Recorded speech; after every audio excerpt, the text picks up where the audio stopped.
is the Dennis. Good afternoon, and thank you for tuning in to the New Generation Network. My name is Armina Yepakino, and it is my privilege to be here with you today. As many of you know, our core philosophy here at NGN is to dive into newsworthy topics, extracting only the facts from every angle. We believe from a young age, many of us are conditioned to trust what the media brings us. However, the news coverage today is nowhere near the same trustworthy news that the generations before us were accustomed to.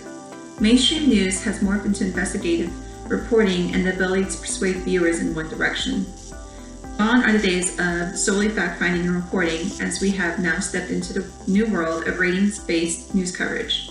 At NGN, our intention is to allow you, the viewer, the ability to formulate your opinions and truths based on facts from every angle. The major news conglomerates have made it acceptable to frame news based on personal beliefs as an effort to jump in the ratings. Today, we will dive into the agenda-setting functions in international versus national news. The problem with news stories today is that they remain focused on what sells rather than reporting what is actually going on in the world. This has caused major news conglomerates to report news based on set agenda of what, when, and how they report news, rather than reporting all newsworthy items.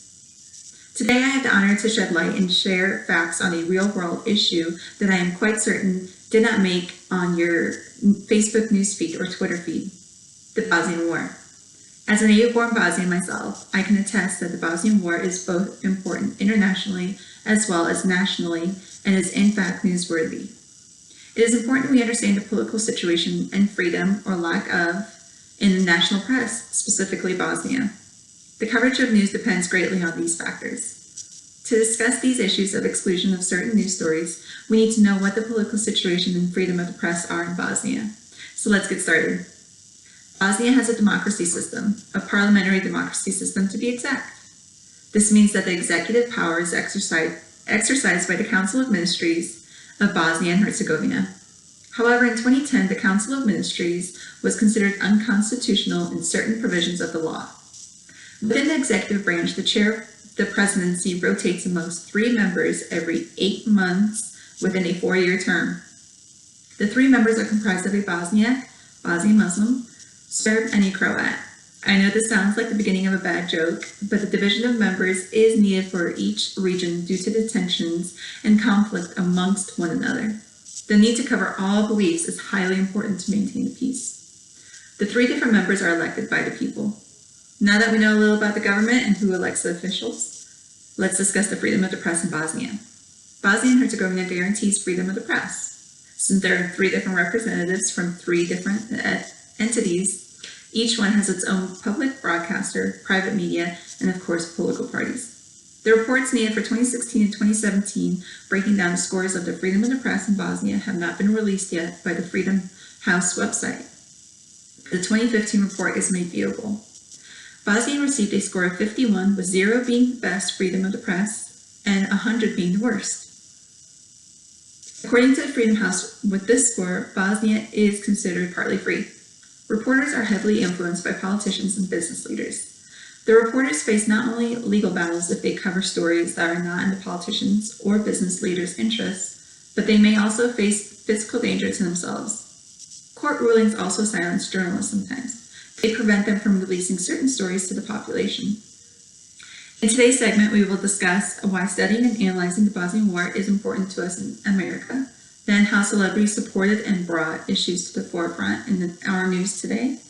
Lastly, what was the outcome of the military leader during the war, and how was it received by Americans, Muslims, and Serbs? We at NGN take into consideration articles produced nationally by CNN, Washington Post, Freedom House, NBC, and internationally by Al Jazeera and Sarajevo Times. To understand the concept of biased framing and agenda setting, we review scholarly articles focused on these key terms.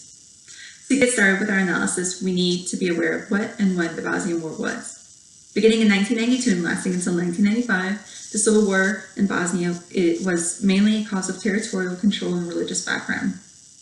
Bosnia was a multi-ethnic state that was held together by communist totalitarianism. In 1990, Joseph Broz Tito, a strong communist leader, died, which opened up the conflict of ethnic division.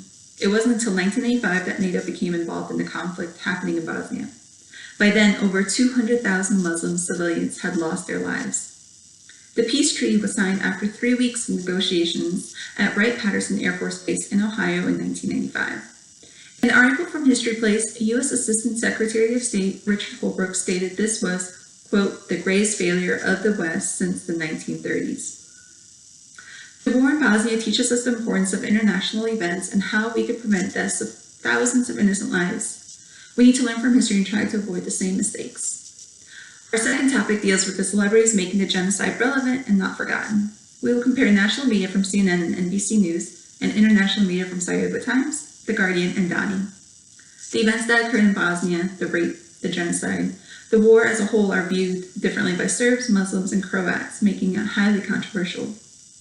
On the national public radio station, Angelina Jolie discusses the movie she wrote and directed, In the Land of Blood and Honey, and she states, I was so young and I felt that this was my generation. How do I not know more?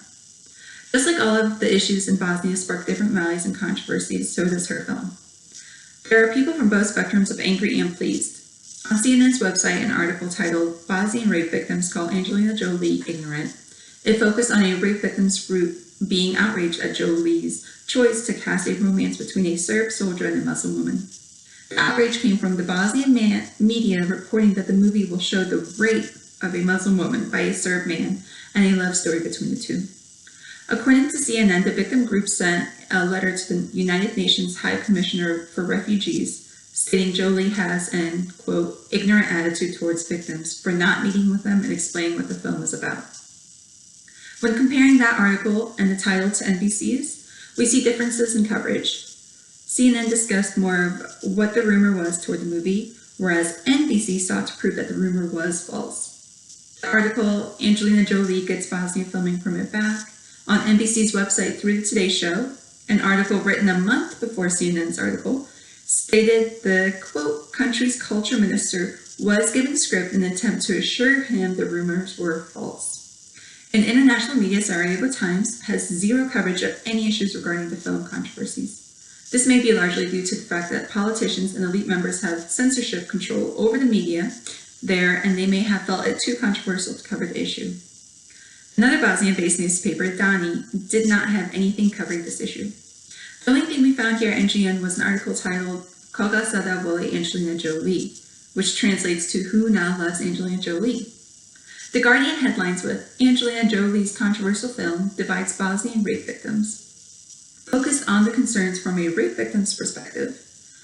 The article shows both sides of the story. It interviewed women who were both for and against the making of the movie and was written the same week as the NBC's article. Since the controversies, Angelina Jolie has visited Srebrenica numerous times during the anniversaries of genocide.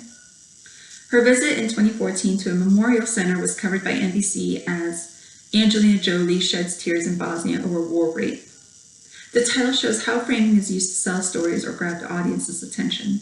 Since her visit to this Bosnian town was part of a campaign to end sexual violence against women in war, the title of the article could have had more exposure to that cause, saying, Angelina Jolie is campaigning to end sexual violence against women in war, wouldn't have as many viewers, therefore ratings would drop. The last topic we will discuss in today's segment is the trial of Serbian General Ratko Mladic. The trial began in 2012 in The Hague, Netherlands. Mladic faced trial for his acts of ethnic cleansing in the town of Srebrenica, where 8,000 Muslim men and boys were slaughtered under his command in 1995. Mladic is known as the Butcher of Bosnia. According to CNN, Mladic's son said what happened in Srebrenica was legitimate. The article released November 22nd, 2017 by CNN covers the trial outcome as well as a brief background of who Mladic is. It also gives the viewers opinions from both backgrounds, Muslims and Serbs. According to CNN, Mladic was charged with 2 counts of genocide and 9 crimes against humanity and war crimes for his part in the conflict in the former Yugoslavia from 1992 to 1995, where over 100,000 people were killed and another 2.2 million evacuated. Al Jazeera's article, written the same day as CNN, shows a more in-depth view of the reactions to the verdict by Serbs and Muslims. They had reporters on ground in Serbia and Srebrenica to get interviews for full coverage of the story. The Serbian people view Mladic as a national hero.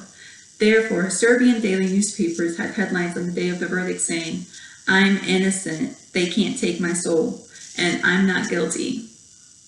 Al Jazeera's online news article had videos of people celebrating after the verdict, a background slideshow of who marches, and then a documentary clip to the video of the Butcher of Bosnia. This shows us that they wanted all information to be known, and they did not side with one ethnic group over another. Through analysis, we hope you have gathered enough information on how various media expose events and how framing and bias play a factor in the journalist's usage of words to reach a larger audience for ratings. In regards to the issues of the Bosnian War and its related topics, we have learned that CNN is quite biased and interested in one-sided opinions. Sarajevo Times showed us that there may be restrictions for journalists to expose stories. There was nothing found on Jolie's controversial movie. The Guardian and Al Jazeera gave us the best information needed to form our own opinions. We would like to leave you with one quote from Sarajevo Times by Angelina Jolie. "The lesson for all of us is that whenever hatred and intolerance and aggression go unchallenged, violence in different forms is only a few steps away." Thank you for tuning into the New Generation Network, and we will see you tomorrow. Have a great day.